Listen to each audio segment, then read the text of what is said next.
Now, he has an interesting engagement with Nietzsche, which I also want to mention. And once I outline this, then I can go on to the critique.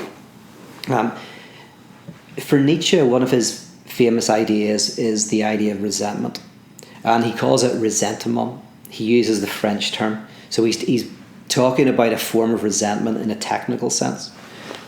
And for Nietzsche, basically what happens is, if you have a community that is free and is strong and is pursuing its desires, this is a good thing, right?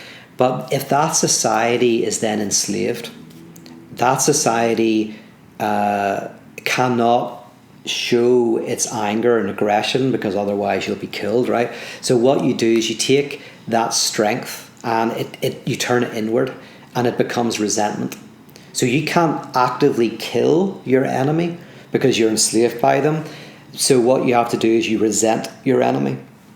Now, for Nietzsche, there's no problems with resentment. Resentment is a natural emotion. Nietzsche's very pro natural emotion. So for Nietzsche, resentment is not the problem. He calls it ressentiment, which is resentment turned into a spiritual dimension, or resentment turned into a pathological condition, or resentment that is ontologized. In other words, resentment isn't just something you feel towards somebody briefly. They've got a job that you would really like and you're a bit pissed off, right? You go, I kind of resent them, but it passes. Resentment is whenever it colors your entire existence. Resentment is how you see the world. It's how you see yourself and everybody else. It colors everything. That's where it becomes like it takes on a spiritual dimension, a pathological dimension. It becomes the lens through which you see everything. And Nietzsche says that this happened to the Israelites when they were enslaved by the Egyptians. It's very natural to have resentment against the Egyptians, but what happened is that resentment was spiritualized into ressentiment. And then what happens is you begin to create a religion of the weak against the strong, a religion that hates everything that is good and strong and mighty, and turns against those who are doing well and wants to bring everybody down. Right? So kind of victim mentality is basically it. Now, for Nietzsche, it's not Judaism that is the zenith of this. He sees that actually in Judaism there is a non-resentful form of religion that is perverted by slavery, but that Christianity is the kind of the eruption of the religion of resentment. And so for Nietzsche, Christianity is the child of resentment. And you see this for Nietzsche in the sense that Christianity turns against everything that is noble and strong and good. It sees strength as bad, as weakness, nobility as pride and arrogance. It wants to take down the strong.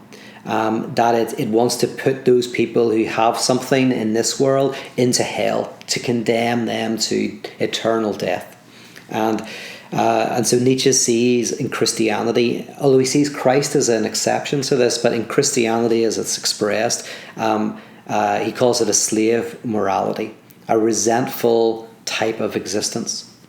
But René Girard, who's a close reader of Nietzsche, he turns this around and he says, well, in relation to memetic rivalry and the crucifixion, Christianity is not the child of resentment.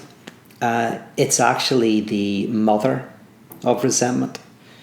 And it's the mother of resentment in a very particular way.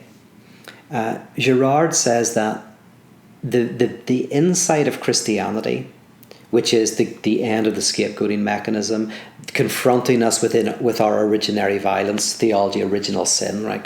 Confronting us with our original violence, ripping the enjoyment of that originary violence from us, freeing us from the scapegoat mechanism.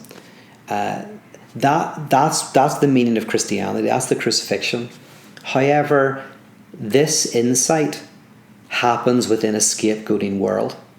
So if the crucifixion is the sacrifice of sacrifice itself, the end of this sacrificial system, it happens within a sacrificial system. So it is not fully understood. So most atonement theories, for example, are ways of trying to refit this rejection of sacrifice into a sacrificial model. So Girard basically says that Christianity could only be partially understood, and actually it takes hundreds, thousands of years to get the full insight for it to permeate society. So although Christianity over the first few hundred years had an impact on violence in society, it just was a halfway measure. Violence became resentment, but resentment has to become forgiveness. Forgiveness being the giving up of this notion of the plentitude of the other's being, the freedom from this desire for what the other has, the letting go of the other's being, right, which is all part of forgiveness. That he says, well, that's really the task of theology, in a sense, is over the course of thousands of years to uncover the radical meaning of the crucifixion.